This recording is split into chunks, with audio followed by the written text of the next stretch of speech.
L'étoile obtient sa clarté à partir de la lune. Qui est-ce qui est la lune? C'est le prophète. C'est quoi le soleil? C'est Dieu, Jéhovah lui-même. La lune ne luit pas elle-même. Elle a sa lumière à partir du soleil. Et l'étoile aussi n'éclaire pas d'elle-même. Elle aussi a sa clarté à partir de la lune.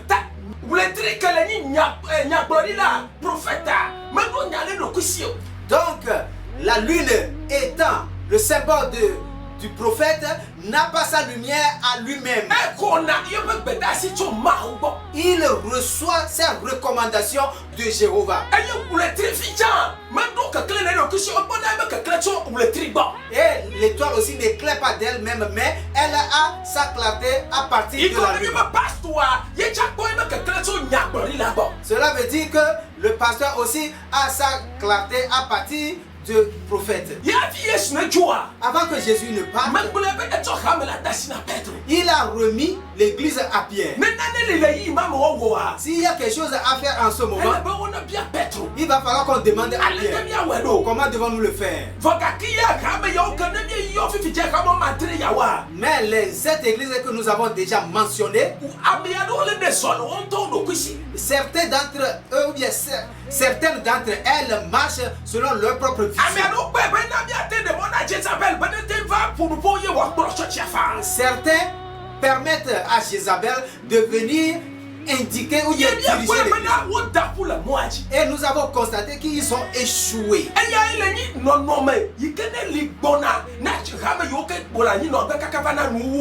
Voici l'image des églises qui vont être là jusqu'à la fin.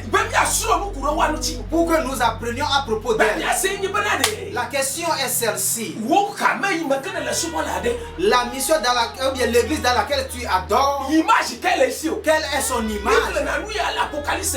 Nous lisons ceci en Apocalypse à tout moment. Mais nous ne savons pas que c'est une caricature des esprits qui vont exister à la fin. Mais aujourd'hui, je te l'enseigne. Aujourd'hui, j'enlève des écailles de tes yeux pour que tu puisses bien voir que les églises qui vont être là avant l'arrivée de Jésus, leurs images seront semblables à l'image de cette église. Nous connaissons la signification du chiffre 7. Ce qui est la perfection, qui est le dénombrement de Dieu. Donc Jésus-Christ a amené toutes les églises à cette image. Ton adoration. Quelle est l'image ou bien quelle est l'apparence de ton adoration? Est-ce que c'est selon l'église des Éphèses? Est-ce que c'est selon l'église de Pergame?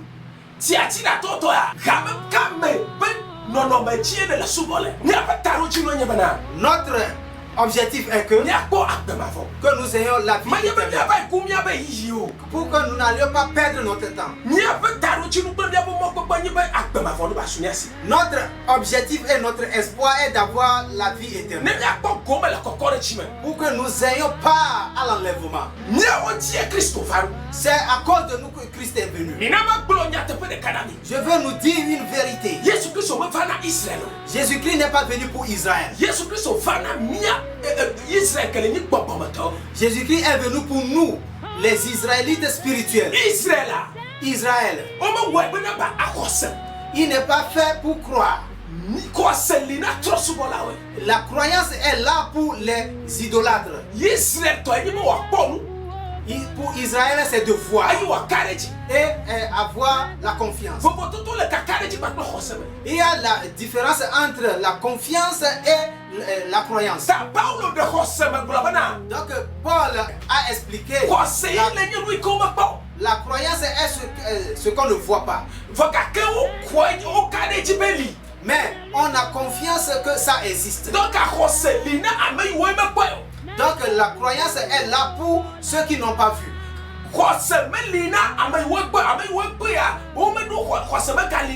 Ceux qui ont déjà vu, ils n'ont rien à voir avec la foi.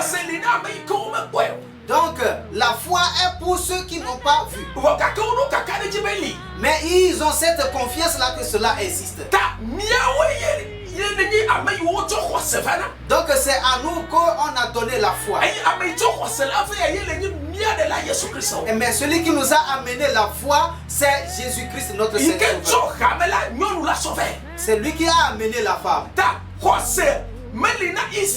Donc la foi ou la croyance n'est pas là pour Israël. N'espérez jamais à ce que Israël croit. Donc le relèvement d'Israël, c'est son enlèvement. La Bible a dit que le nombre qui doit aller au ciel a été déjà scellé. Ils n'ont pas été scellés dans la foi. Et ils ont été scellés dans la loi. Ils ont été scellés dans le Père. Mais nous, la Bible dit, mais nous aurons notre appel à partir du Fils. Donc la Bible dit,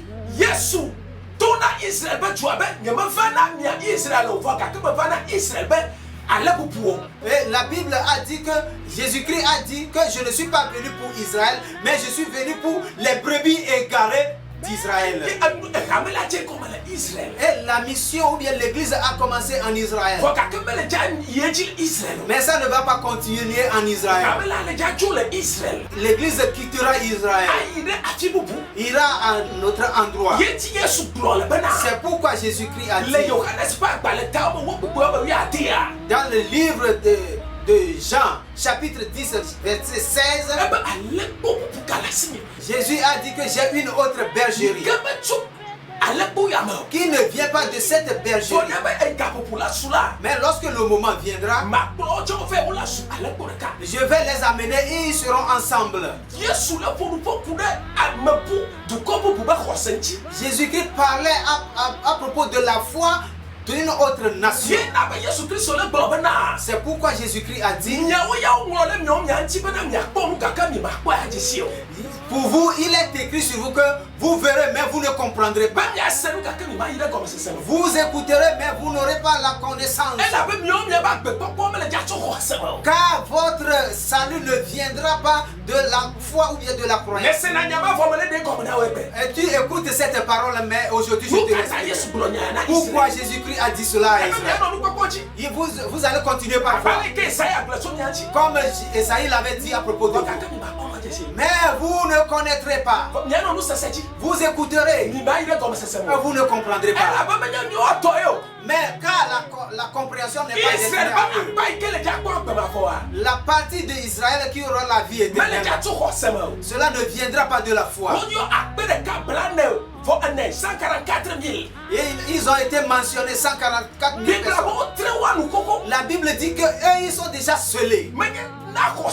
Pas pour la foi, mais pour l'œuvre accomplie par leur Père au Seigneur. Leur salut vient de cet héritage, car leurs pères ont travaillé pour Dieu. Mais la Bible dit que nous aurons notre salut à partir de la foi. Donc Jésus dit que à mon temps, je ne suis pas pour vous. Vous allez voir, mais vous n'allez jamais connaître. Vous allez écouter, mais vous ne comprendrez pas. Mais il y a une nation qui ne verra pas. Mais elle autre comprendra. Quand elle écoute, elle comprendra. Cette nation, elle ne verra pas. Mais elle aura la foi. Béni soit. Ils n'ont pas vu, mais ils ont cru. C'est pour eux que je suis. Jésus est venu pour nous les Africains, les Afro-Israéliens. Jésus n'est pas venu pour Israël.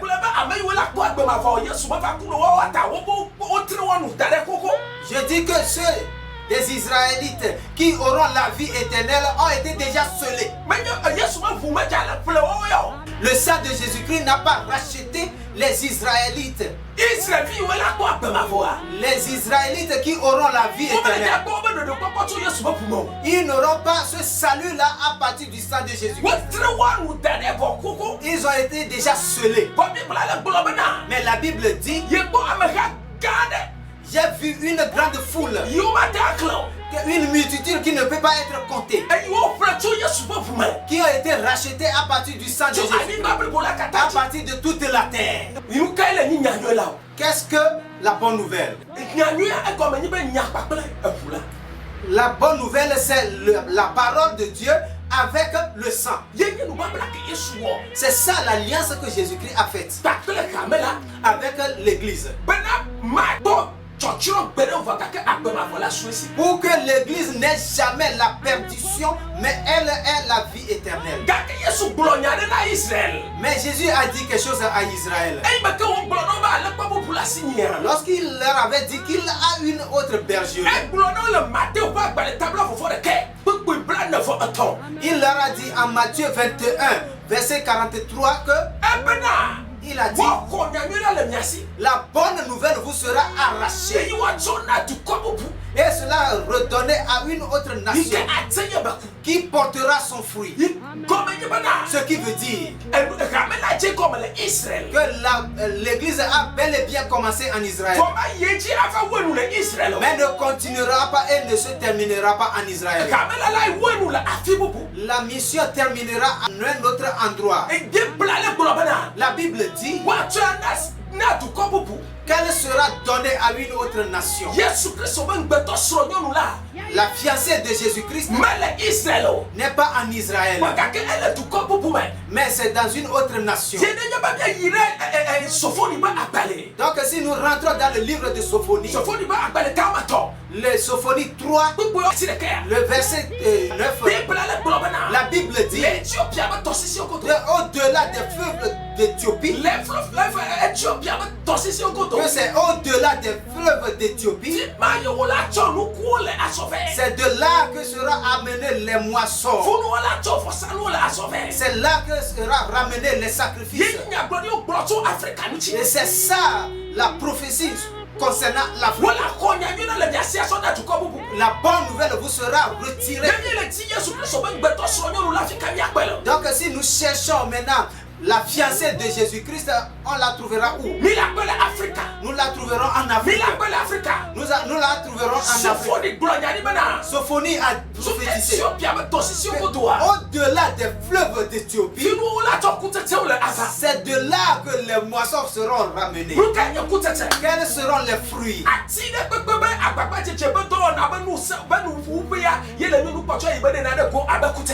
Donc l'œuvre ou bien le travail de tout arbre, sa finalité c'est son fruit. C'est la fin ou bien la finalité, c'est le fruit de l'arbre. Cela veut dire que la finalité de l'œuvre de Jésus-Christ viendra de l'Afrique. C'est auprès des Africains. Donc si nous cherchons maintenant la fiancée de Jésus-Christ, elle vient d'Afrique. C'est pas par ça que les Africains adorent Dieu. C'est de l'amusement. Donc l'adoration des blancs, c'est de l'amusement. Donc si nous cherchons la vraie adoration de Dieu, ça vient de l'Afrique.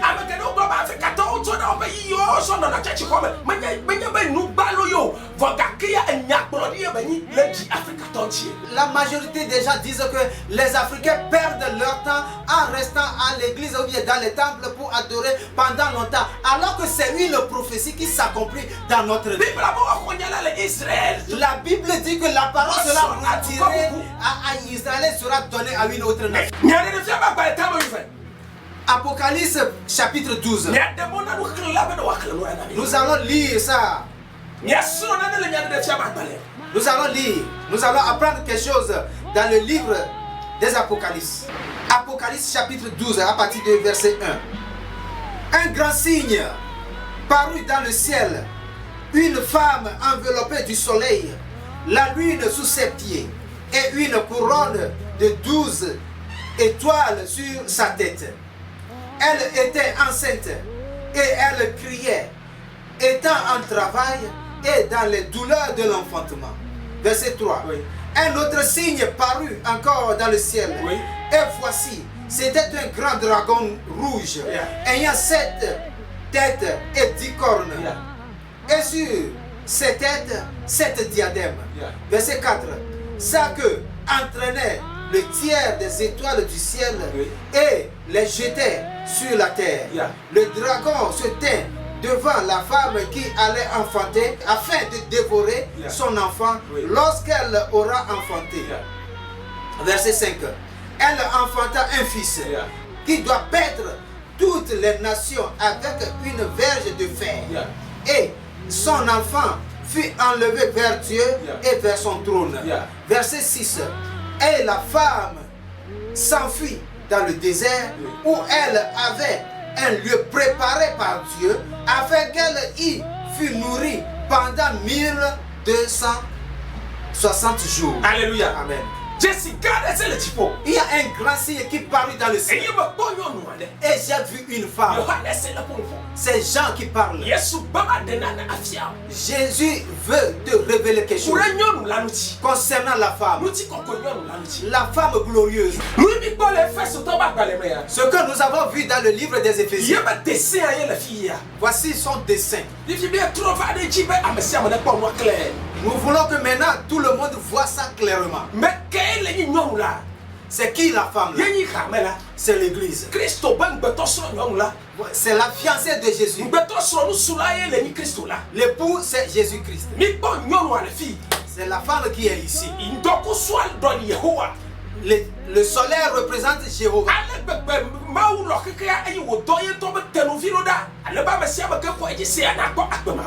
C'est ainsi que Dieu a tant aimé le monde qu'il a envoyé son Fils unique pour que quiconque croit en lui ait la vie éternelle.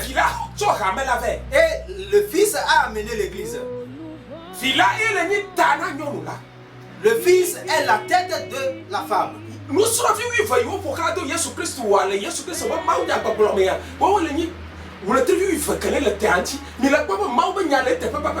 Les 12 disciples entourant Jésus-Christ ou bien entourant le Fils, voici, c'est ça, les 12 étoiles sur la couronne de la femme.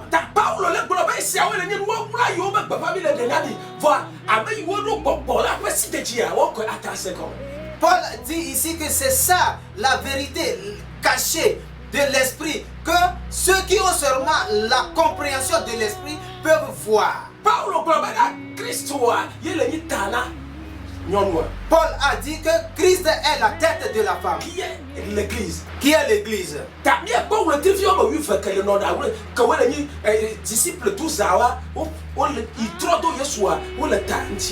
Donc les 12 disciples sont les 12 étoiles entourant la tête de la femme.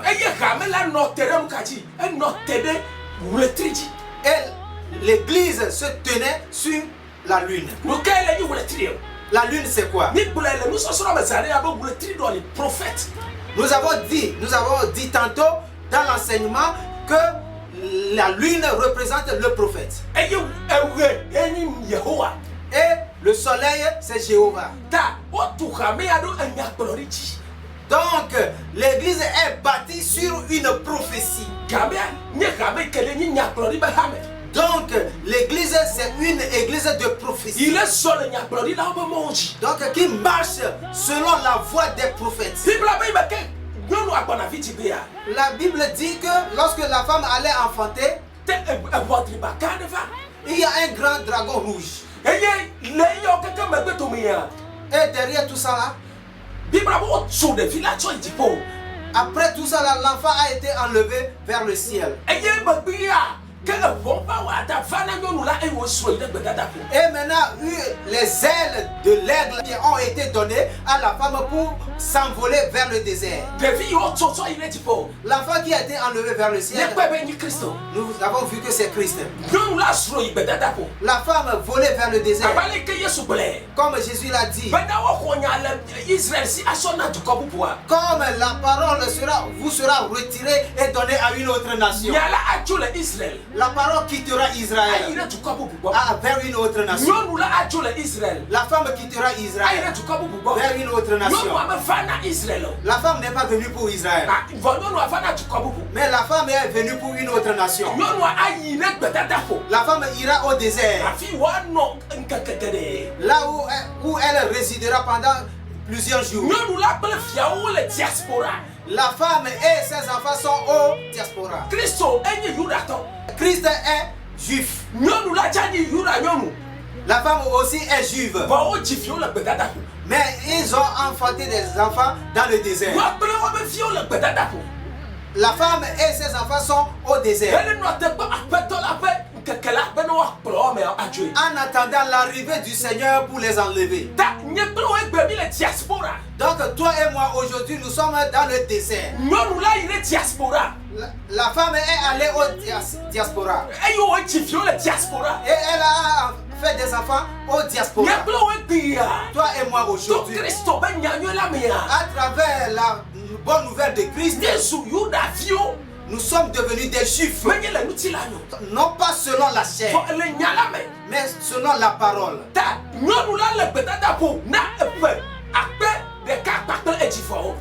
La femme sera dans le désert pendant 1000 ans et plus.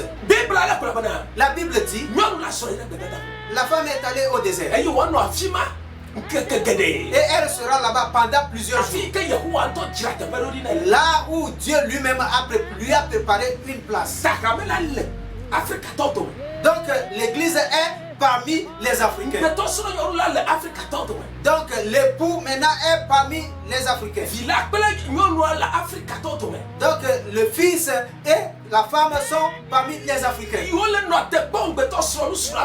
Et ils attendent maintenant l'arrivée de l'époux. Jésus-Christ a dit, je vais préparer un lieu. Lorsque j'aurai fini, je vais vous emmener. Donc aujourd'hui, nous adorons en Afrique. Nous avons quitté quelque part. Donc aujourd'hui nous sommes au diaspora. Et nous attendons l'avènement du Seigneur. Partout où tu es pour nous écouter, c'est la parole qui te changera en juif. C'est la parole qui te changera en fils de Dieu. Ceux qui écoutent la parole et viennent, c'est là le signe qu'ils sont des enfants de Dieu. Donc aujourd'hui, si tu écoutes notre voix, nous te faisons appel de rentrer parmi nous. Viens, nous allons adorer en vérité et en esprit. C'est à propos de nous qu'il a été promis que il y a un temps qui vient et l'heure est déjà arrivée que les vrais adorateurs, ceux qui adoreront le Père en esprit et en vérité, ils viendront. Ils adoreront le Père en esprit et en vérité. C'est ça l'église de Philadelphie. Ceux qui adorent le Père en esprit et en vérité, si tu nous écoutes, nous te faisons appel. Ne tarde pas. Viens écouter la parole de Jéhovah. Viens manger le pain du ciel. Viens recevoir la parole de vie pour que ça change ta destinée. La Bible dit, heureux sont ceux qui sont aimés et qui ont préparé leur habit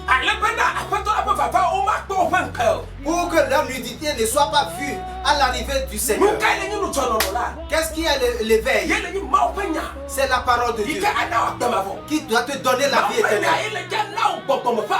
C'est la parole de Dieu qui te donne la vie spirituelle. Le jour où tu seras élevé, nous allons rentrer dans des habits blanc. Mais ce qui va te donner cet habit blanc, c'est la parole de Dieu. Il faut arrêter de courir de camp de prière en camp de prière. Il faut chercher aussi la parole de vie de Dieu. Tu peux courir de camp de prière en camp de prière. Tu peux prier de partout.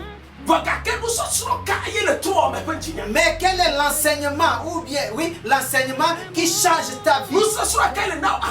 Mais quel est l'enseignement qui te donne la vie? Quel habit auras-tu lorsque le Seigneur viendra? Pour que tu ne marches pas nu, pour que ta honte soit vue. Il y a 5 femmes qui se sont préparées. Et au milieu de la nuit, lorsque cela a été annoncé que l'époux est arrivé, la Bible dit qu'ils ont amené leur lampe. Mais il y a aussi 5 femmes qui ne sont pas préparées. Lorsque elles aussi ont entendu que l'époux est arrivé, elles sont aussi sursautées sur leur lampe. Mais une fois allumée, leur lampe était éteinte. Et il n'y a plus d'huile dans leur lampe. Très cher bien-aimé dans le Seigneur. Est-ce que tu attends l'avènement du Seigneur pour être enlevé? Mais tu ne cherches pas la parole de Dieu à écouter. Quand on parle, on prêche la parole de Dieu, tu dis que c'est trop long. Tu dis que tu n'as pas le temps pour écouter la parole de Dieu. Tu dis que tu veux avoir la vie éternelle. Mais tu dis que tu veux avoir l'enlèvement. C'est pas possible. La Bible dit. La Bible dit que les 5 insensés vierges. La Bible dit qu'elles aussi sont vierges. La Bible ne dit pas qu'elles sont des prostituées. Il y a certaines églises. Ils sont en train de faire des jeûnes. Ils sont en train de veiller. Elles sont sérieuses. Elles ont aussi rejeté tout ce qui est de souillure. Mais malheureusement, elles n'ont pas la parole.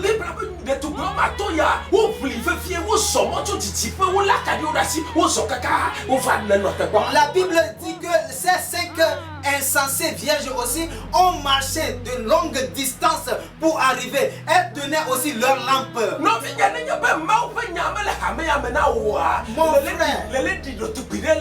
Mon frère, si tu n'as pas la parole de Dieu dans l'église, alors tu ressembles à une vierge ici. La parole de Dieu que nous prêchons, c'est la parole de la bonne nouvelle et de la vie éternelle. Pour que les enfants soient élevés pour l'éternité. Nous prêchons ce qui est au ciel. Nous prêchons tout ce qui est humain. Nous prêchons tout ce qui est de l'enfer.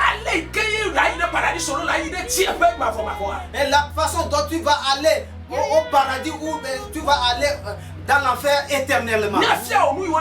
Nous allons t'enseigner ce qui est au ciel. Nous allons t'enseigner ce qui est sur terre. Et enseigner ce qui est dans l'enfer.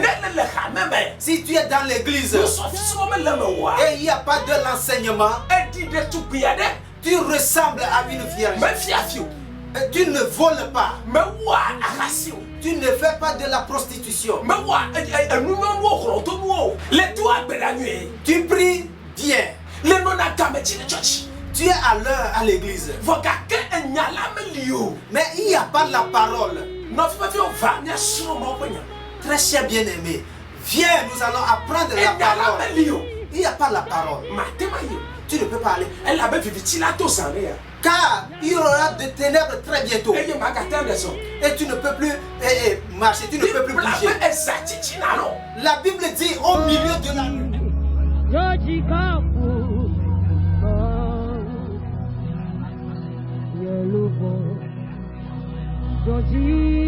Kapu.